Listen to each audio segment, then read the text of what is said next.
प्यारे बच्चे, आप कैसे हैं? उम्मीद कर रहे हैं आप अच्छे होंगे और अच्छे से पढ़ाई भी कर रहे होंगे, क्योंकि आपका बोर्ड एग्जाम बहुत पास आ गया है। आज मैं कक्षा 10वीं और 12वीं के लिए रस का पार्ट 2 लेकर के आया हूं और इसमें हम लिख भी देते हैं। और उम्मीद कर रहे हैं प्यारे बच्चों कि आप पढ़ाई अच्छे से कर रहे होंगे।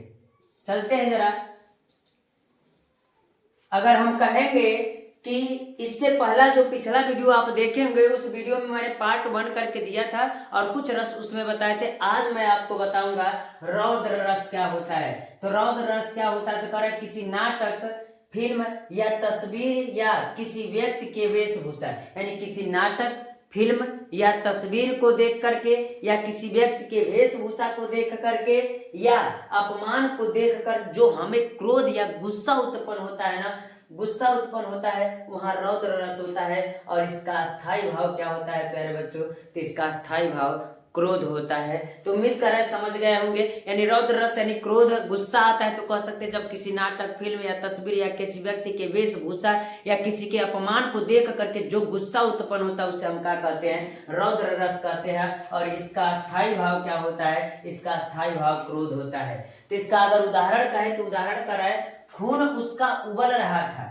मनुष्य से दैत्य में बदल रहा था। यानी उसको गुस्सा आ रहा था, खून उसका उबल रहा था और मनुष्य से दैत्य में क्या हो रहा था? बदल रहा था। अगर ये नहीं याद करना चाहते हैं कि एक और है जो इसी का उदाहरण है, तो श्री कृष्ण के वचन सुन, यानी श्री कृष्ण के वचन सुन, अर्जुन क्रोध से जलने लगे, अर्जुन क्रोध से जलने लगे, सब शोक अपना भूल कर, यानी सब शोक अपना भूल कर करतल युगल मलने लगे। यानी गुस्सा में तो थे अर्जुन, लेकिन श्री कृष्ण की बात को लेकर के गुस्सा में थे, लेकिन वो कुछ कर नहीं सकते थे और करतल युगल मलते रहे। और क्या करते रहे? गुस्सा से होकर के वो करतल युगल मलते रहे। ये था आपका रौद्र रस। अगला जो कह रहा है विभत्स रस। तो विभत्स रस किसे कहते हैं प्यारे बच्चों? आज हम आपको इसको विभत्स रस को बताऊंगा। तो कह रहा है किसी नाटक, फिल्म या तस्वीर या किसी व्यक्ति के वेशभूषा को देख करके, किसी नाटक को देख करके, किसी फिल्म को देख करके, किसी तस्वीर को देख करके या किसी व्यक्ति के वेशभूषा को देख करके जो हमें घृणा उत्पन्न होती है ना,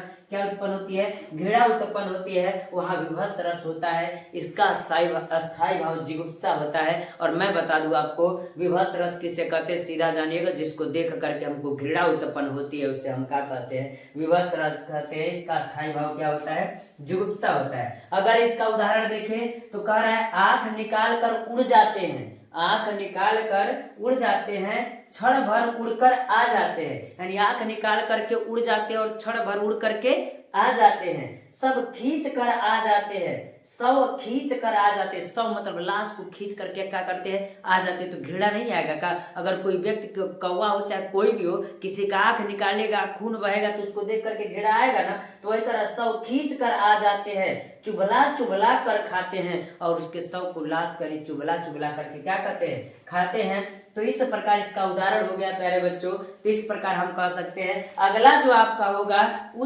वह आपका निम्न।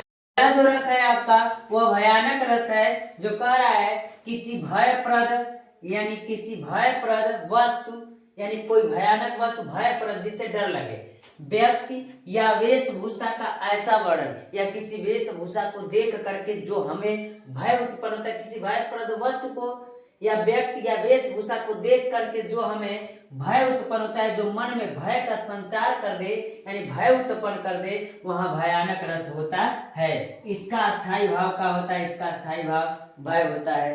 तो जरा देखिएगा क्या कह रहा है। उदाहरण अगर कहेंगे तो एक और अजगर ही लखी, एक और अजगर ही लखी, यानी एक और अजगर दिख रहा है, एक और मृगराज दिखाई दे रहा है। विकट बटोही बीच ही, और विकट बटोही बीच ही यानी बीच में पड़ा हुआ है, पर्यो मुरझाए खाए। अगर जिधर भी जाएंगे तो उसको क्या है? दिक्कत हो। तो डर रहा है किधर भी जाने से। तो जब डर रहा है यानी भय है उसको कि कोई ना उसको मारेगा चाहे काट लेगा, तो इसे हम क्या कहेंगे? भयानक रस है। जहां पर भय रहता है उसे भयानक रस कहते हैं। अगला कह रहा है वात्सल्य रस। तो वात्सल्य रस का संबंध छोटे बालक, वात्सल्य रस का संबंध छोटे बालक बालिकाओं, छोटे बालक बालिकाओं के प्रति माता पिता का या सगे संबंधियों का जो प्रेम होता है, यानी ममता के भाव उत्पन्न होता है, वहाँ कौन सा रस होता है? वात्सल्य रस। हम इसको ऐसे भी कह सकते हैं, यानी वह रस जिसमें माता पिता और एक बच्चे के प्रति प्रेम का वर्णन किया गया होगा, वहाँ पर वात्सल्य रस होता है।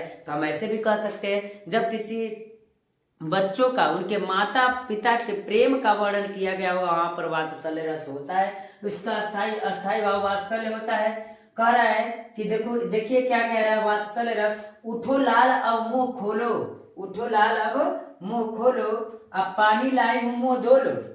तो सबसे आसान यही है कि जब एक माँ अगर किसी को लाल कह रही तो प्रेम से कह रही है ना, कि उठो लाल अब मुंह खोलो और पानी लाई हूं मुंह धो लो, यानी प्रेम से उससे करे। तो ये बताइए माता का अपने बेटे के प्रति प्रेम का वर्णन किया गया है कि नहीं किया गया है। दूसरा आप देख लीजिए, सूरदास जी ने इसको लिखा है, बाल दशा सुख निरख जसोदा, यानी श्री कृष्ण के बाल दशा को देख करके, निरख जसोदा देख करके, पुनि पुनि नंद बुलावत, यानी पुनि पुनि यानी बार बार उनको क्या करती है? बुलाती है। आचरा करे ले ढक, और अपने आंचल से ढक करके सूर्य के प्रभु दूध पियावत को दूध पियावत, यानी सूर्य के प्रभु ने श्री कृष्ण को क्या करती है? दूध पिलाती है। यानी इस प्रकार हम कह सकते हैं श्री कृष्ण और माता यशोदा के प्रेम के बारे में वर्णन किया गया है। तो इस प्रकार आपका हो जाएगा कौन सा? तो यह हो जाएगा आपका वात्सल्य रस। अगला जो है आपका वो निम्न है अद्भुत रस। कह रहा है जब किसी व्यक्ति के मन में विचित्र अथवा आश्चर्यजनक वस्तुओं को देख करके मन में जो आश्चर्य उत्पन्न होता है, कोई विचित्र चीजों को देख ले या अजीब चीजों को देखने के बाद जो मन में आश्चर्य उत्पन्न होता है, वहाँ अद्भुत रस होता है। और इसका स्थायी भाव क्या होता है? तो आश्चर्य होता है। तो अगर इसका उदाहरण देखें तो क्या होता है? तो कहेंगे मछली चल के जमीन पर आई। इससे आसान आपका कोई नहीं हो सकता है। मछली चल के जमीन पर आई, आश्चर्य की बात नहीं है कि मछली जमीन पर चल करके आएगी, तो ये तो आश्चर्य बात है ना। तो मछली चल के जमीन पर आई, अचंबा देखा ये राहुल भाई, यानी अचंबा राहुल, अचंबा देख ये राहुल भाई, यानी ये अचंबा देख राहुल भाई। अगला कह रहा है कि अगर दूसरा कहे तो बिनु पद चले सुन बिनु काना, अकर बिनु कर्म करे विधिनाना। और इस दोनों उदाहरण में से कोई आप एक लिख सकते हैं। उम्मीद कर रहे हैं प्यारे बच्चों पूरा आपको रस समझ में आ रहा होगा। और आज यह लास्ट रस का भाग था, और आज इसका पूर्ण वीडियो हमने क्या कर दिया? आपको दे दिया। और उम्मीद कर रहे हैं आप अच्छे से पढ़ाई करके इसको तैयार कर लेंगे। और आज के लिए इतना रहने देते प्यारे बच्चों, धन्यवाद।